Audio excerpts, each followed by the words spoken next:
Welcome back to my channel. আজকে ছিল কালী পুজোর দ্বিতীয় দিন, তো আমরা সন্ধ্যাবেলা বোম ফাটিয়ে নিয়েছিলাম। প্রচুর বাজি ফাটানো হয়েছে। আর সোনামুখীতে কালী পুজো 4 দিন চলে, যেহেতু মানে সোনামুখীতে কালী পুজো 4 দিনের কালী পুজো হয়। মানে এবছরে যেমন সোমবারে কালী পুজো শুরু হয়েছে, মঙ্গলবার বুধবার গিয়ে বৃহস্পতিবারে ভাইফোঁটা, শুক্রবার দিন বেরোবে ঠাকুর, শনিবার দিন দুপুরবেলা জলে পড়বে। এরকমই হয় প্রতি বছর। সেহেতু কালী পুজোটা নিয়ে সোনামুখীর মানুষদের প্রচণ্ড এক্সাইটেড থাকে। আর আমাদের প্রচুর বাজি ফাটানো হয়। প্রতিটা মানুষ সোনামুখীতে বাজি ফাটানো মানে প্রচুর বাজি ফাটায়। কিন্তু এখন এতটাই পুলিশ অত্যাচার করে, যে কারণে বিসর্জনে এতটা বাজি ফাটানো হয়ে ওঠে না।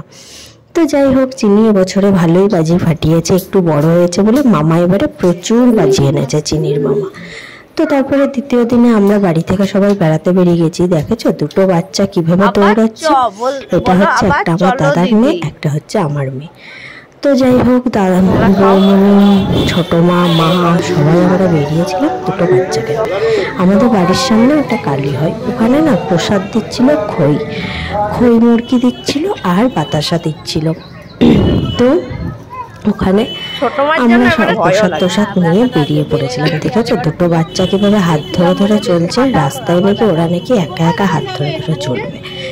যাই হোক, চিনিও সুন্দর মতো আনন্দ করতে করতে প্রচুর ঠাকুর দেখেছে, হেঁটেছে, বেশ ভালোই আনন্দ করেছে কালী পুজোর দ্বিতীয় দিনে।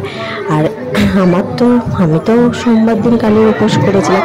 আবার আমার মঙ্গলবার বলে মঙ্গলবারে ভাতও খেতে পারিনি। তবুও কোনো টায়ার্ডনেস আসেনি কালী পুজো বলে।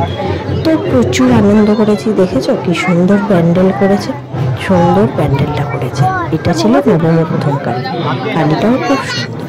তো যাই হোক, এইভাবে আমরা কালী ঠাকুরটা দেখে আমরা ওখান থেকে বেরিয়ে চলে গেছিলাম আদিবাহিত কালীতে।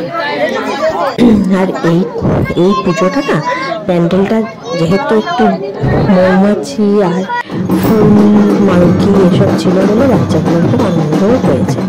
তারপরে আমি চলে গেছিলাম আদিবাহিত কালীতলায়। একটা মানসিক ছিল মোমবাতি জ্বালানো, সেটা পূরণ করতে মোমবাতিটা জ্বালিয়ে নিয়েছিলাম আর চিনিকে একটু প্রণাম করিয়ে নিয়েছিলাম। তারপর ওখান থেকে চলে এসেছিলাম মাইতবাড়িতে, যেখানে আমাদের ঠিক। যাই হোক, ছোটোবেলার থেকে তো মাইতবাড়িতে সেই আমাদের ঠিক ছিল। আর এখানে আমরা প্রচুর আনন্দ করতাম। সেহেতু এখানে আমরা বসে থাকতাম, আনন্দ করতাম, এখানে প্রচুর মজা হতো। এইভাবে মাইতকালীতলায় এসে প্রণাম করে শাড়ি আলতা সিঁদুর দিয়ে আমরা কয়েকটা ছবি তুলে নিলাম। এরাও দুই বোনে বেশ ভালো আনন্দ ফুর্তি করে ছবি তুলে নিয়ে আমরা চলে গেলাম বাড়ি। মায়েরও কয়েকটা ছবি তুলে নিয়েছিলাম, সুন্দর মতো মাইতকালীর ছবি। সেগুলো তোমাদের সঙ্গে শেয়ার করলাম। কেমন লেগেছে আমাকে সবাই কিন্তু কমেন্ট বক্সে জানিও। আর তোমাদের কালী পুজো কেমন কাটছে সেটাও আমাকে সবাই কমেন্টে জানিও।